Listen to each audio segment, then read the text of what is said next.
Baik, bismillahirrahmanirrahim. Assalamualaikum warahmatullahi wabarakatuh. Alhamdulillah, alhamdulillahilladzi arsala rasulahu bil huda wa dinil haqq liyazhirahu 'ala dini wa kafa bihi syahida. Asyhadu an la ilaha illallah wa asyhadu anna Muhammadar rasulullah nabiyya ba'da amma ba'du. Rabbi shrah li sadri wa yassir li amri wahlul 'uqdatam min lisani yafqahu qawli. Allahumma sholli ala sayyidina Muhammad wa ala sayyidina Muhammad kama shallaita ala sayyidina Ibrahim wa ala sayyidina Ibrahim wa barik ala sayyidina Muhammad wa ala sayyidina Muhammad kama barakta ala sayyidina Ibrahim wa ala sayyidina Ibrahim fil alamin innaka Hamidum Majid. Ya, baiklah, pada kesempatan kali ini saya akan menjelaskan sedikit mengenai ekonomi syariah ya, yang ditinjau dari beberapa literatur buku ya, yaitu dari buku Pak Adi Warman Karim ya, dan juga dari buku Pak Adi Sakti, dan juga ilmu-ilmu yang mereka berikan ya kepada saya ketika saya menempuh belajar kepada mereka. Dua guru saya itu memang tidak ada gantinya, yang tidak ada duanya ya. Masing-masing mereka memberikan kesan kepada saya yang mengenai ilmu ekonomi syariah ya. Terus terang saja, saya pertama kali belajar ilmu ekonomi syariah itu kepada Bapak Adi Warman Karim ya. Ketika itu saat-saat awal ya, saat-saat awal ekonomi syariah ini baru muncul ya. Walaupun sebenarnya sudah ada ya di tahun-tahun 90-an ya kan, tapi ketika itu sedang mau booming-boomingnya ekonomi syariah, yaitu di awal tahun 2000-an ya. Ketika itu saya belajar dengan guru saya, yaitu Pak Adi Warman Karim, dan ada buku beliau ya, Mikroekonomi Syariah, dan dari situlah saya tertarik mengenai ekonomi syariah. Ekonomi syariah sendiri sebenarnya sebagaimana pernah dibahas ya sebelumnya, itu adalah bagian dari muamalah ya. Muamalah itu adalah mengatur mengenai hubungan antara manusia dengan manusia ya, manusia dengan hewan dan alam ya, itu adalah muamalah. Nah, pada awal-awal ya, ketika belajar ekonomi syariah dari beliau dan juga dari buku yang beliau tulis ya, ada satu kalimat yang menarik ya. Memang ketika itu ekonomi syariah di Indonesia khususnya ya, masih dalam tahap-tahap awal, sehingga kita masih kesulitan dalam mencari perumusan ekonomi ya yang cocok bagi ekonomi syariah ketika itu ya.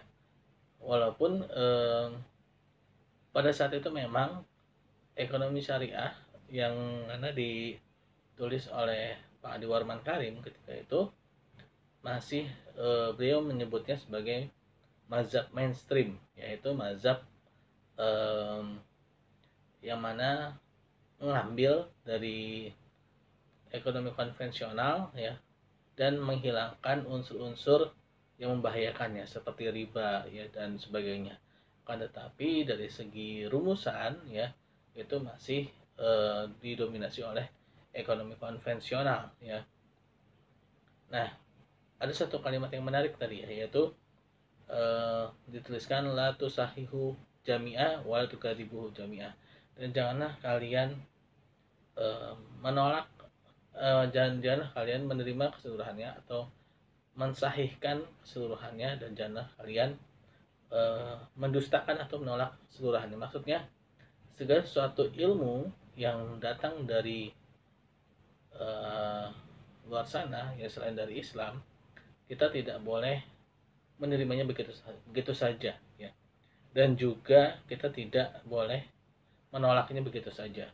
Kita harus mempertimbangkan hal-hal yang baiknya dan juga hal-hal yang buruknya. Apabila itu ada kebaikan di sana, maka ambillah kebaikannya, dan apabila ada keburukan di sana, maka buanglah keburukan tersebut. Dan itu yang menjadikan landasan dasar ya, kalau dibilang tuh mazhab mainstream ya, kalau dalam bukunya Pak Adi Warman Karim ya, di buku Mikroekonomi Syariahnya itu beliau menuliskan ada tiga ya, menurut beliau ada tiga pandangan ekonomi syariah pada saat ini ya, yaitu ada mazhab Iqtisoduna ya, ada mazhab mainstream ya, dan ada juga mazhab alternatif ya, katakan ya, alternatif. Nah, ketiga-tiganya ya memiliki tokoh-tokoh, yaitu kalau Ikhtisaduddin itu Muhammad Baqir Sadr ya, yang mana menurut beliau ya mazhab Baqir Sadr ini atau Ikhtisaduddin ini dia menolak secara keseluruhan ekonomi konvensional atau ekonomi kapitalis yang ada pada saat ini. Nah, Muhammad Baqir Sadr ini dia menginginkan ya ekonomi itu ya seperti zaman Nabi gitu ya. Seperti zaman Nabi. Jadi benar-benar tidak ada istilah-istilah atau rumusan-rumusan ekonomi yang ada saat ini ya, ekonomi konvensional. Sedangkan yang kedua adalah mazhab mainstream, yaitu mazhab arus utama ya. Nah, tokohnya itu adalah Muhammad Umar Capra ya. Nah, Pak Adi Warman Harim pun juga menuliskan bahwa pada mazhab ini menolak hal-hal yang buruk pada ekonomi konvensional ya, dan menggantinya dengan yang sesuai dengan syariah. Contoh misalkan riba ya. Riba diganti dengan nisbah bagi hasil, riba diganti dengan margin jual beli ya. Itu salah satu contohnya saja. Dan yang ketiga adalah mazhab alternatif ya. Yang tokohnya itu adalah Chodori Muhammad Chodori ya. Nah, ini mazhab ini adalah mazhab yang mana membangun ulang ekonomi Islam, tapi bukan berarti meniadakan rumus-rumus ekonomi konvensional ya. Masih tetap ada rumus-rumus tapi dirubah ulang ya. Yang dikenal dengan kata suratik proses ya, yaitu artinya proses suro atau artinya proses musyawarah ya, yang panjang untuk merumuskan kembali dasar-dasar ekonomi ya, maksudnya ekonomi syariah. Nah, dalam buku yang ditulis oleh Pak Adi Warman Harim memang sangat menarik ya, sangat menarik ketika itu ya.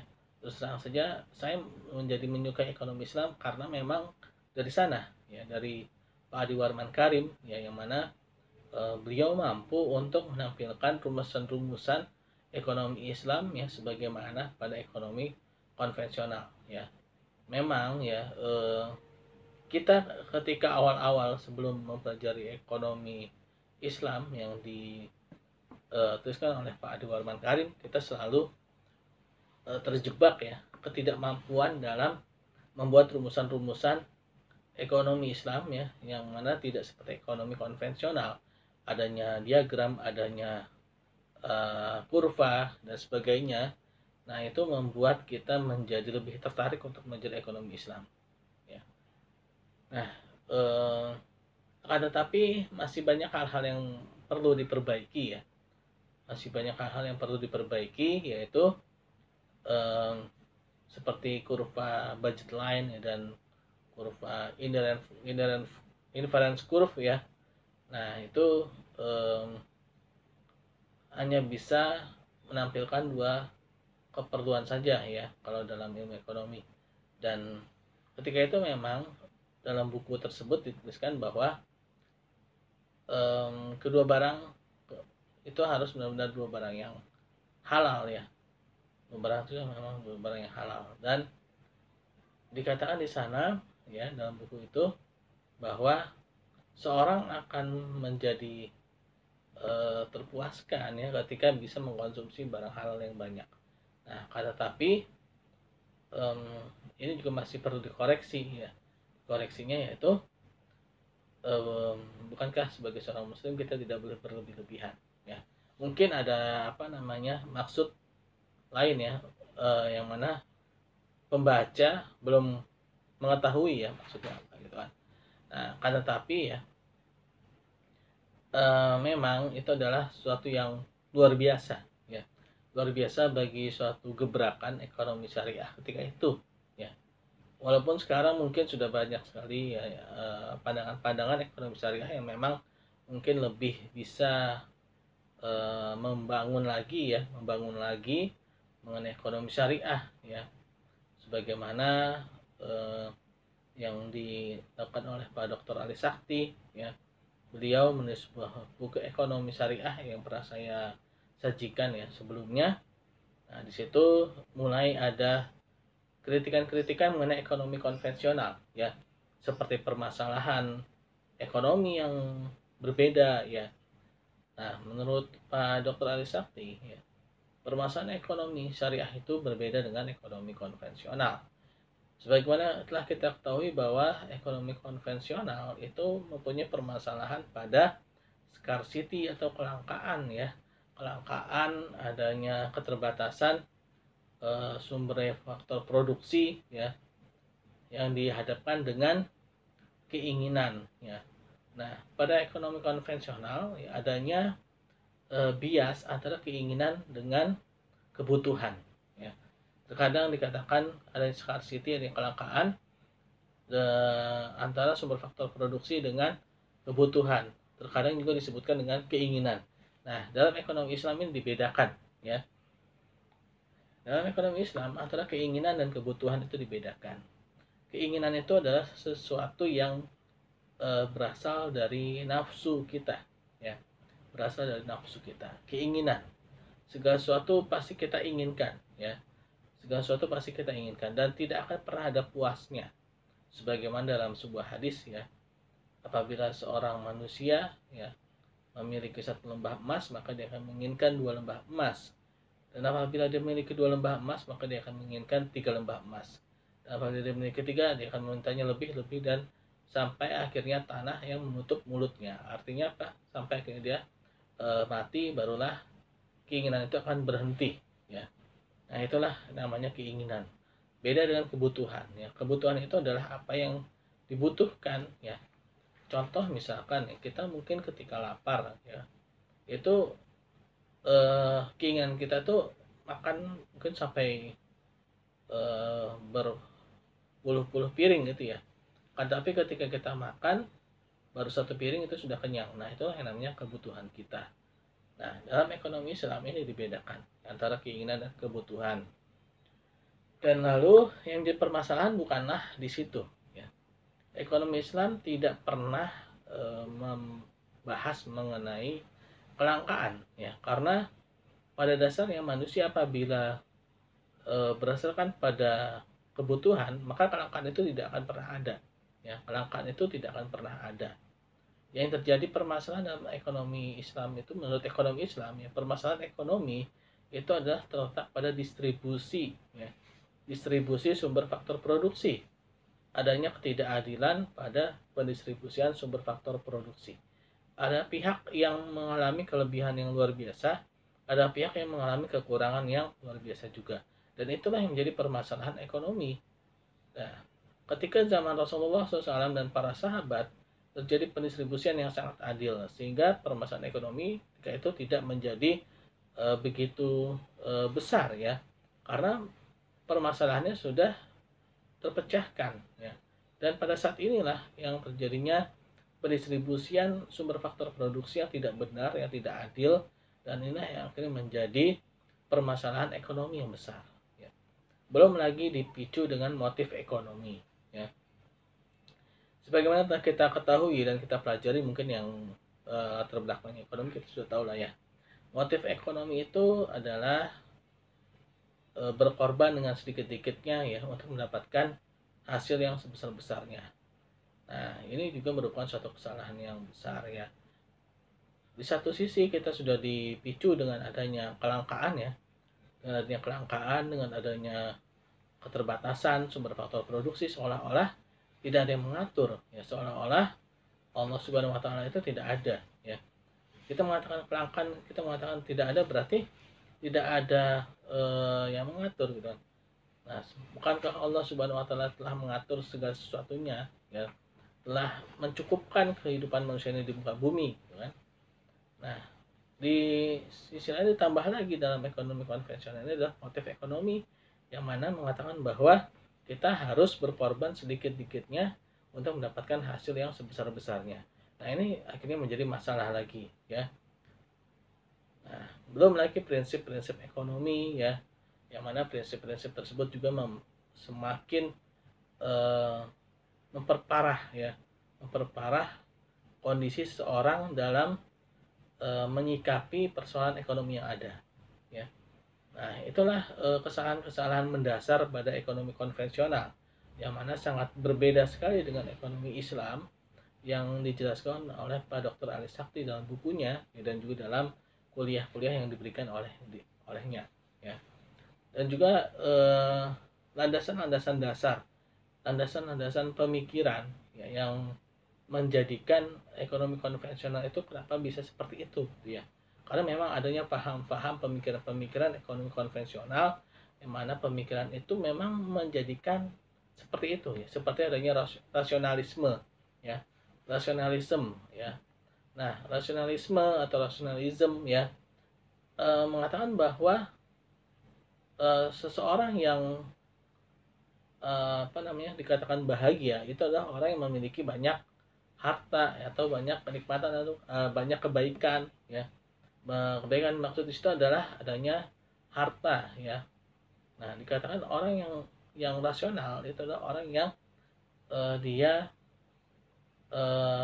penderitaannya sedikit, ya, minimize pain, ya, lalu memaksimalkan keuntungan. Nah, itu namanya rasionalisme. Nah, jadi menjadikan dasar pemikiran orang yang rasional itu seolah-olah orang yang memiliki banyak harta atau banyak penghasilan dan sesuatu yang materialisme, ya, sesuatu yang menjadikan dilihat, ya, semakin banyak yang dipegang olehnya, semakin banyak yang dilihat olehnya, itu dianggap sebagai rasionalisme, ya. Lalu berarti sebaliknya, ya, kalau orang yang hanya ingin mendapatkan penderitaan itu dikatakan sebagai orang yang tidak rasional, ya. Nah, inilah yang menjadikan salah satu dasar pemikiran ekonomi konvensional atau ekonomi kapitalis, ya, yang menjadikan ekonomi kapitalis itu kenapa bisa begitu buas, ya, dalam bertindak, gitu, ya. Dan bahkan salah seorang tokoh ekonomi syariah, ya, almarhum Pak Sofyan Syafri Harahap itu pernah mengatakan bahwa dalam ekonomi kapitalis atau konvensional itu dia tidak sama sekali memikirkan masalah sosial, ya. Adapun munculnya lembaga-lembaga CSR, ya, pada perusahaan-perusahaan, CSR itu beliau katakan adalah sempalan, ya, sempalan dalam ekonomi konvensional. Karena pada dasarnya ekonomi konvensional atau ekonomi kapitalis itu sama sekali tidak memikirkan masalah sosial, ya. Munculnya CSR itu adalah hasil gejolaknya manusia, gejolak fitrahnya manusia, yang mana mereka memiliki pemikiran ekonomi kapitalis dan mereka ingin memberikan warna, ya, pada ekonomi kapitalis. Sebenarnya itu secara dasarnya tidak ada, ya. Nah, menurut Pak almarhum Sofyan Syafri Harahap, ya, ketika itu beliau menyampaikan di tahun 2000, sekitar tahun 2003 2004, ya, itu di acaranya Syariah Economic Days, ya, yang ketiga, salah, ya, di tahun 2003 atau 2004 lah, agak lupa tuh, ya. Itu di acaranya Syariah Economic Days yang diselenggarakan oleh UI, ya. Nah, itulah mengenai ekonomi syariah, ya, sedikit gambaran mengenai ekonomi syariah. Mungkin kita akan lanjut lagi nanti, ya, kita akan bahas lagi nanti. Kita tutup membaca hamdalah alhamdulillahirabbil alamin dan doa subhanakallahumma bihamdi subhanakallahumma bihamdika asyhadu an la ilaha illa anta astaghfiruka wa atubu ilaik. Assalamualaikum warahmatullahi wabarakatuh.